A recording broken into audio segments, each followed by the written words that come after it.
U.S. federal agencies have 30 days to delete TikTok from all government-issued devices. That's right. Congress approved the ban in December, arguing that the app, owned by a Chinese company, poses a security risk. The new directive from the Biden administration comes amid growing national security concerns that the app's parent company, ByteDance, could give user data to the Chinese Communist Party.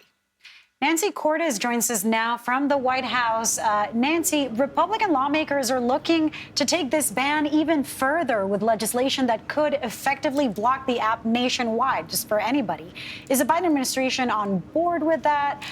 How is China responding to the possibility of banning it altogether and to the current ban that's being implemented?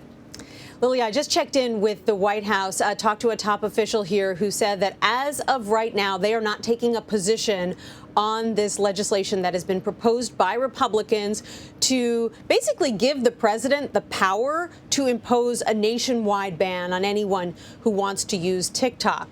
There are 100 million people roughly in the U.S. who use TikTok, so that would be pretty seismic. Right now, the White House isn't touching it. They say that they are watching to see how this process plays out, with TikTok working to try to address some of the concerns of U.S. regulators. TikTok says it has spent about $1.5 billion over the past couple of years, basically working to create a system whereby U.S. users' information would be housed on U.S. servers, so the Chinese wouldn't necessarily have access to it.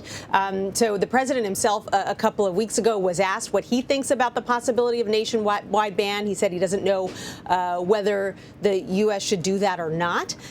But the White House, in the meantime, is moving ahead with this new law that says that TikTok cannot appear on not only the work phones and work devices of federal employees, but even U.S. contractors. They can't have TikTok on their devices either. And so that process is now being put in place, with U.S. agencies having about 30 days to comply with the new rules.